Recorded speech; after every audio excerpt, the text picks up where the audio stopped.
Hello, Karen. Hello, how are you? Fine, fine. It's probably been a long day for you, but I suppose you're very happy because I mean the movie you're promoting is Is quite good. being received quite well, which is always very nice. Yeah, no, I'm always enthused to promote these movies because I love them so much and we're so proud of what we've done. And it's the last one as well, so it's kind of the end of an era. Yeah, yeah, yeah. How do you feel about that? Because you've been portraying this character for a while now. It's been almost it's been like 9 years in the first one. Almost a decade. Yeah, so you have plenty of time to develop Nebula, and actually we see her under a new light right now. She's been Mhm. changing. At the beginning, she was like feral, she was like full of hate, and now she's quite different, right? But as I say, you have plenty of time to do that. What kind of conversations do you have with James Gunn, in order to portray the character the way she was supposed to be portrayed this time? Actually, it was less about sitting down and having long conversations and a little bit more instinctive. I turned up to set for the first time and played the role for the first time, and he kind of looked at me and went, "Okay, let's try something different. Why don't you just do an impression of Marilyn Monroe and Clint Eastwood?" And I was like, "Both of them?" And he was like, "They have the same voice." And I was like, "Do they?" Turns out they do, which is really interesting. So that's why she kind of has this husky American under the breath sort of voice. And that kind of informed all of the movements and how I sort of felt as the character. And so from then on, it's just all kind of been in the writing in a way. Like he's really kind of developed this character and evolved her. And I've kind of, contributed to that. And she's become a much more emotional and now sort of more vulnerable and willing to love and willing to receive love type of character. Yeah, yeah, and she's also funny now. I know There's some she's got a bit of a there's some sense of interesting humor. there's some interesting like scenes between her and Gamora and like Peter Quill. So she's like she's, as I said before, she was just all on your face, like, oh, I hate everyone. I want. Yeah. Well, yeah, I mean, now she's got this chosen family and she's never really had a loving family in her life. And so for the first time, she's actually starting to feel safe. And now that Thanos has been eliminated from her life, as we saw in Endgame, she's really starting to flourish and develop a little bit more of a lighter, humorous personality. Yeah, yeah, and it makes sense that she was mad, right? Because I think she got the worst part of like the relationship with Thanos. Yeah. Because at least Gamora wasn't like turned into a cyborg, so that's an extra layer of trauma for her. Yeah. And well, these are like movies made for entertainment, but there's the interesting thing is that they always have something very dramatic, and this movie in particular, it started kind of in a very dramatic way, right? Now, then we start seeing more like let's say like happy moments, or there's more comedy, but it could be pretty intense. Mhm.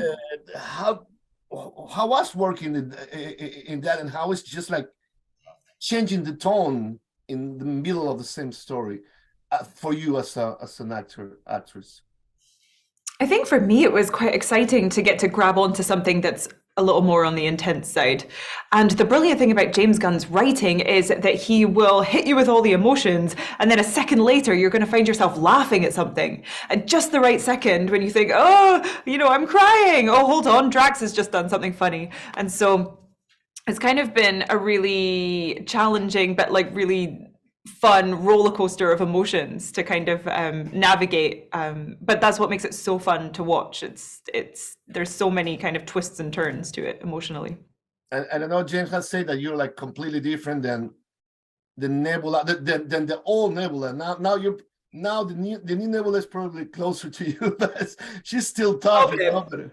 But Yeah, no, I think that James wanted maybe to include a little bit of our own personality traits into the characters. And I'm pretty removed from Nebula. I would say I'm nothing like her. But there's a bit more of a slight silly side to her now. And then you're seeing it in the other characters too, like Mantis. Pom in real life is really like kick-ass and does all of these like stunt training things. And so he like incorporated that into her character when it wasn't really there before. And he's kind of just evolving them to kind of use our strengths in a way. what has been the most challenging thing for you in all these years, like in terms of portraying the character? So I'm an only child, so I've never really understood sibling rivalry. I've seen it from the outside, but I've never known what that feels like. And so for me, I, really had to do a lot of research into the being the scapegoated sibling and never being good enough in the eyes of a parent or never being as good as the golden child. And so that's been deeply fascinating to me. And I've just been reading so many psychology essays on it, talking to people to really wrap my head around what that feels like for a person, because truly, it's one of the worst things I've actually ever heard, where someone might grow up in an environment where they're being made to feel not good enough from the people that you're looking to kind of guide you and raise you and love you. So that's been a challenge, but really, really interesting as well. So you did a lot of research besides just like reading the scripts and maybe like reading the comic books, because in the comic book she was like, what I got is she stayed like a civilian most of the time, but here she's changing, so that's an extra layer of like complexity, right? Yeah, I mean, I never really looked at her as a villain. I mean, my job is to not judge her, but it's Sure. to understand why she's doing the things that she's doing and try to get that across to the audience. So that's been sort of my mission with this character, is to be like, you think of her as a villain right now, but if you really understood what she's been through, maybe you wouldn't find her to be so much of a villain anymore. And that's sort of exactly what's happened over the course of the films. Yeah, she's been through a lot, and then if she can change, anybody can change, right? If Nebula can change, I mean, the problems that we have are nothing. It's true. I mean, she's gone through, that's a character that has been dealing with a lot, and she's managed to come through to the other side. So there's hope for for everyone else. What about her physical appearance? Was it easier this time? Because I know that in the first Guardians of the Galaxy movie, the makeup took like 5 hours. Then in the second one, it was like 2.5. I don't know. This time it was 1 hour. Oh, I wish it was 4 hours. Oh, more again. Yeah.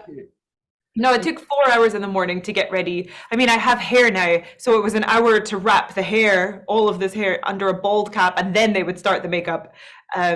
Also, this time you have your hair, because in the first movie you have to shave it, then the second one you just shave partially, and now you keep your whole. Exactly. Yeah, I've been gradually getting more into it. We've been going. Yeah, no, it's quite nice actually. It was fun being bald, but it's nice to have my hair back. And all those scenes just like really help to portray the character, right? I mean, the physical appearance. I mean, the way she looks, quite impressive. So it's just like you start feeling like a cyborg sometimes. Oh yeah, like, it changes the way you feel. I think, if you wear any outfit in life, it changes the way you feel and the way you move. And for me, it's like the extreme version of that. I'm getting a whole new face, and so it's kind of like wearing a mask in a way, which gives me license to be all of these things that I'm not necessarily in real life. Gives me license to do it. So this is the last time you're portraying her, as you say. How do you feel with that? No, don't say it. Emotional. You didn't say, but is that not, I don't know, is that like, or maybe you will do it again? The truth is, I don't know what's going to happen in the future, so I'm kind of just assuming that this is the end for Nebula, and it's bittersweet. It's really sad. I've loved this character, but I'm so proud of everything that we've done at the same time. So it's like so grateful that I was given this opportunity, but yeah, really sad that it's ending and that I have to go into a different chapter now. But I read that you will still like to work with James, right? He got like different projects, so I would love to work with James. If he calls me up and asks me to play anything, I'm going to say yes, because he's one of my favorite filmmakers and people on the planet. So yeah, I would definitely do that. And then you've been working on different things, right? Like you directed and wrote a movie like a few years ago. The party's just beginning. Yep. I mean, you got great reviews playing 2 roles in Duel. Oh, you have a bunch of movies coming, so I mean, you're not gonna be like sitting at home just waiting. No, I'm not going to be sitting at home, but I'm just not going to be Nebula anymore. Which is, all things must come to an end, but at the same time, like, I've fallen deeply in love with that character, so it's sad, but I'm also excited for other opportunities too. So what's next for you For me, right now? I just did a film called Sleeping Dogs with Russell Crowe, which is going to come out, and that was a fun thriller, kind of in the vein of Gone Girl or something like that. And then I'm going to do, there's a few other things I can't talk about, and I'm also working on an app, which is really random, but I'm Oh, building an app. That's okay, a cool. video messaging app.